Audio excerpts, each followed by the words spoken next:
Alright, welcome back to another quick installment of Julian's Random Projects. You join me again in the office here. I've got my cutting mat out. I'm trying to find some lenses to adapt to the new camera that I'm rocking. So maybe some wider angle ones so that I can use 4K.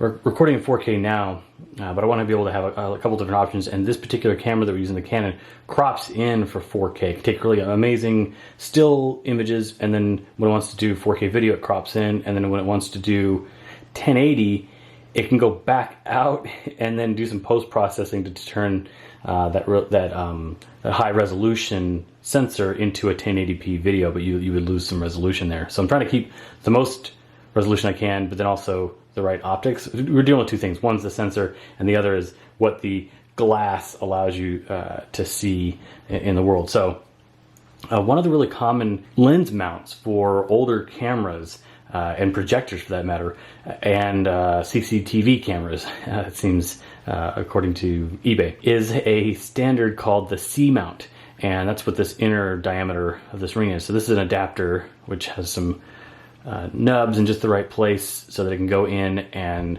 pretend to be a Canon lens.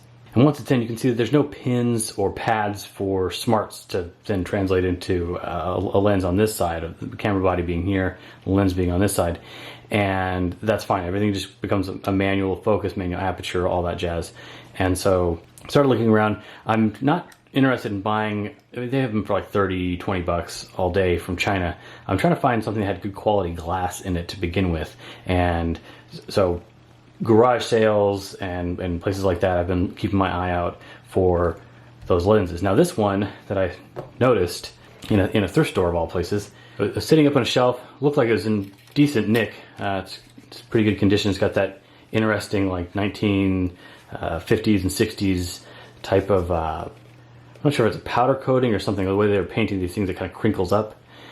I'll put in a close-up of that so you can get an idea of what I'm talking about. But if you know anything about this older camera gear, it's built like really, really well, and although it's still a piece of sensitive camera equipment, back then they were building all this, the enclosures, the housings here are all made out of metal, and so they by nature are a little bit more durable. I tried to like see if this lens would pop out and or you know, one unscrew or something. It doesn't seem to be. It seems to be fixed in here. But this is both a, can we get this thing to kind of putter around and work, and can we also, because you know, sitting there, I wound it up a few times and it didn't do anything. So I'm gonna try and take a stab at getting this thing to work. And it's also, the viewfinder's broken, so we're gonna need to go in anyhow and make sure that's not damaging anything else. But this is really what I'm after, is this glass here, the lens. So yeah, a quick overview of this camera as it is. If you're trying to get one of these to, you know, do some throwback type videography. Is it video? Photography? Filming? I don't know. But this one's pretty nifty. You can set the frame rate that it does, that it actually spins and records at. It's got a light meter here. I don't know if you guys can see that. Let me see if I can find a flashlight here. Alright, so I can't seem to find a flashlight, at least not out here in the office. I'm not walking all the way out to the garage. Problem is, they're all black. I can't seem to spot them when I need one. We'll just use our cell phone, just like every other young person these days. But you see that needle swinging? You can imagine if you were outside and getting a bunch of sunlight into there, you'd really see that thing screaming, moving around. It's an analog gauge, and this thing's, there's no batteries in this. So let me be clear. You're using you're converting your mechanical energy here. So it's kind of cool that works in the way that it does. So one of the things that I noticed about this camera when I picked it up was that it already had some film in it, and so I want to get that moved out of here and into like a dark place if I can. Actually, I'll turn down the lights here. Let's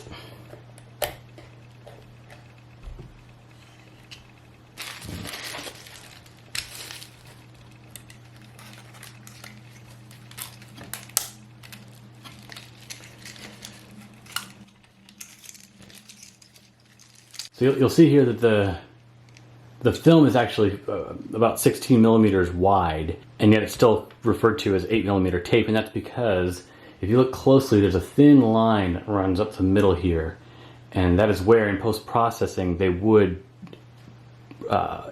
process the entire roll and then split it right down the middle just before they send it back to the customer. So you end up getting twice as much of this. It's just like an audio tape. You'd have like an old cassette tape. There's like an A side and a B side. So they're relying on you to record the A side and then move the reels from one over to the other and then run it back the other direction while also flipping it, I think. So I'm not super proficient with these types of cameras, but you get the idea. But I know that you definitely don't want to put a bunch of light on these things. So we'll put it away in like a nice shaded spot. I don't know. I'll look into processing that at a later date. We'll see. It might be somebody local, or give us a hint of who owned this camera previously. Leather strap is broken. Kind of don't care. Again, the goal here, and please don't be upset if you're watching this and I'm taking apart some sort of a rare artifact. If I Google around, and you can get these. They're like $50 and up on eBay, depending on the quality. So this is not a super rare item that needs to be preserved. And if I can't get this lens to adapt to an adapter like this for the Canon, then I will do my best to put this back together and make it a working camera. We'll see.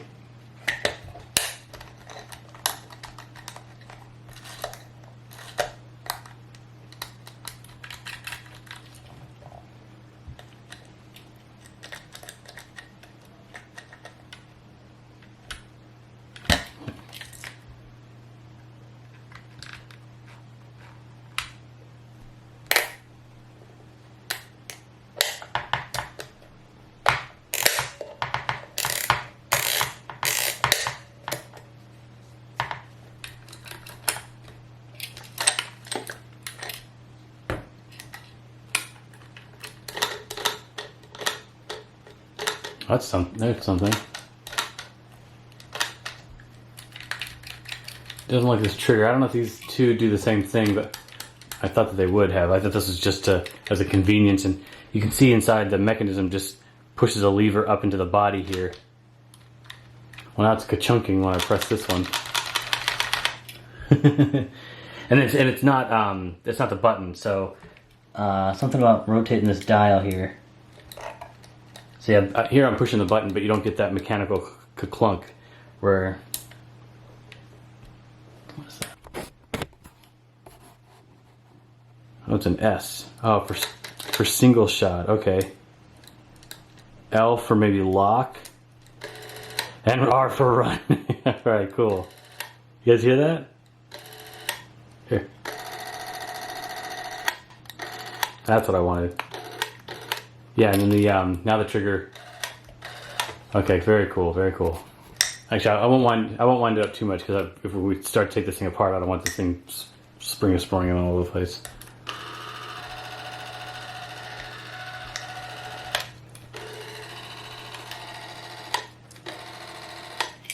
Oh man, now that I hear it like running and stuff, now I don't know that I want. I feel. Oh no, now I don't want to take it apart, except maybe to fix this thing.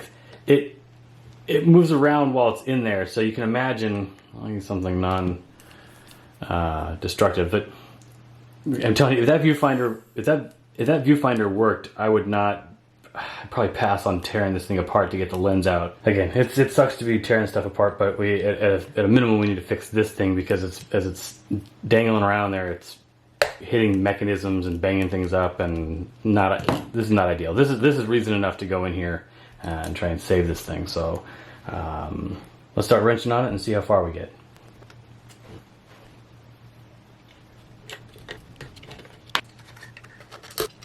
So I'm going to remove this ring next. Now here's a top tip for anyone that's removing something that's that spins around or is on a shaft and part of some other mechanism, is to run it all the way to one side, either all the way anti-clockwise or all the way clockwise, and you're indicating it, or indexing it, I should say, to one side, so that when you put this back together, you can say, okay, the adjusting bit needs to point down towards the O and the 8 here on Sankyo and 8Z, or here you go, even better. Spun around this side, it lines up with 30, and this thing dead stops here. It like hits a mechanical limit.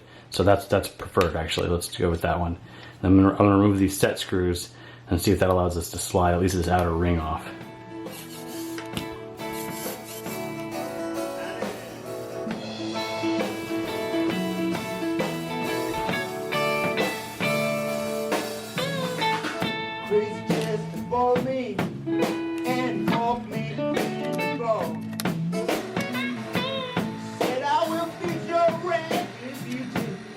Well, this is looking pretty good now.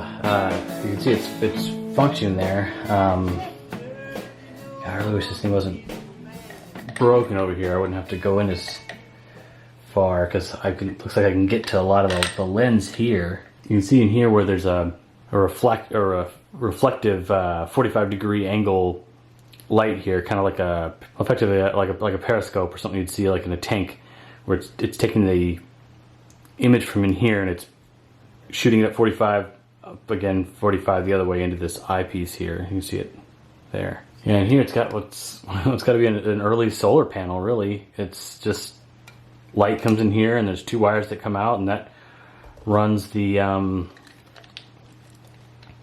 little volt ohm meter here, but it's also connected to some springs and things in here.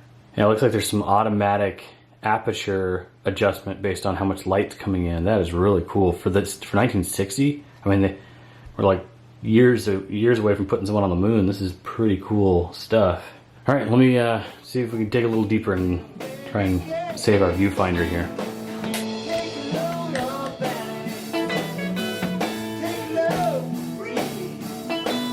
No idea what that split is there. But that is the lens that's straight into the, let's say the sensor, straight onto the film through the gate. And that's your viewfinder, and it looks like it was never supposed to be retractable. I thought it came out or something, but it looks like it used to screw in here and it's just simply fallen out. Boy, I wish I knew that before I went yanking on it. I should have been able to get that from the other side. Now I don't have the piece that puts your eyeball into focus, but better than nothing. That's gotta go back in there.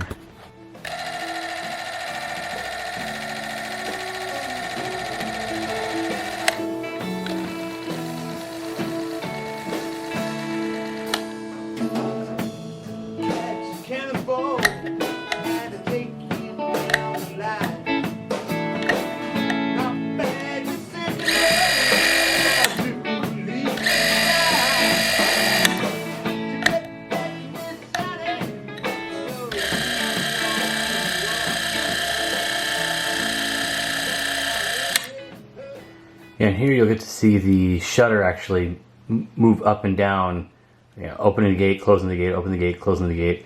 What we have now is 25 times per second. So this is what that looks like.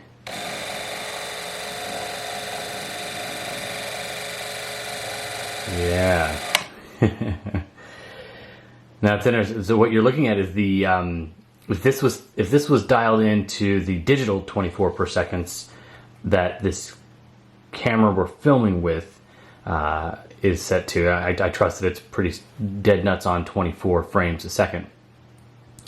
That little plunger should just be sitting still, but it's drifted. It's, I mean, just for simplistic sake, let's say that it's either 23 or 25 frames per second, and that's why you'll see it slowly move up and down.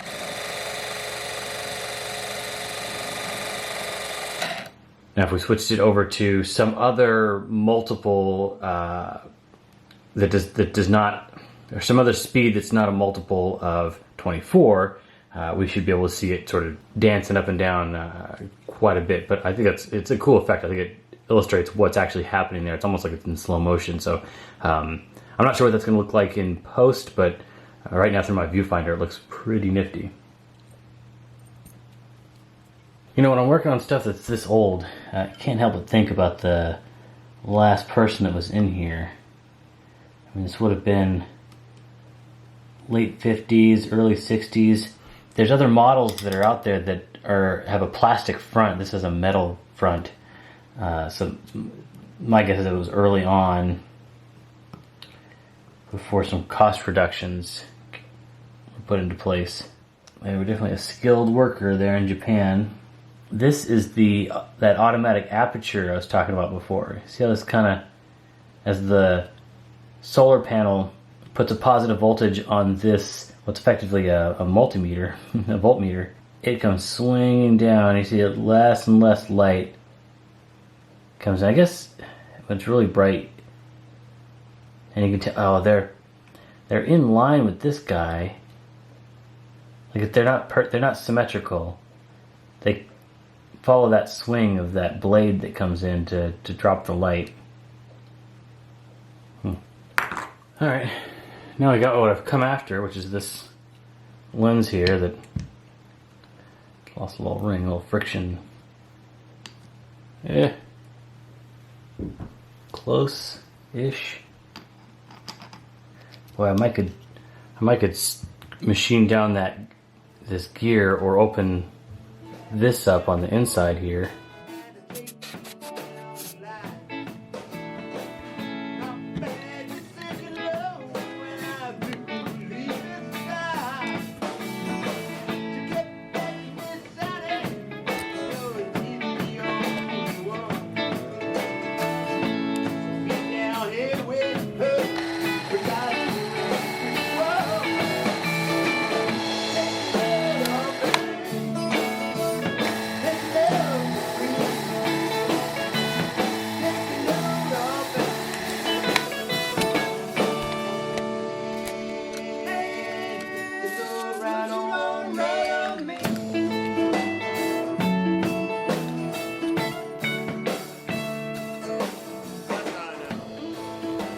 Alright, so unfortunately we weren't able to use the lens with the adapter as I had hoped. Now I could have, like we'd mentioned earlier, I could have machined this or turned down the gear that was on the backside of this to make it fit here.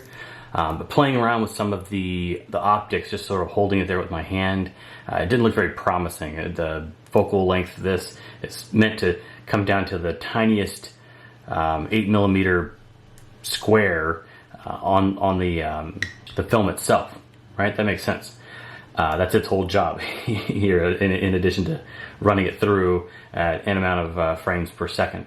So I was only ever going to get it to paint onto the sensor in the camera at that level, and it might have given some cool effects, or maybe after it cropped down to 4K there would have been something usable at 1080, but it didn't mate up. And then I started to think, like, well, this particular camera, aside from missing its viewfinder here, and a lot of these cameras back then, not the Super 8s that came later where there's a whole cartridge that drops in, same film but just with a cartridge, that these reel-to-reel ones, a lot of them didn't have a viewfinder. You just point and shot. You do your best. Or they might have had like a sort of crosshairs thing. So someone might be able to use this as an 8mm camera. Right now I don't have an interest in it necessarily.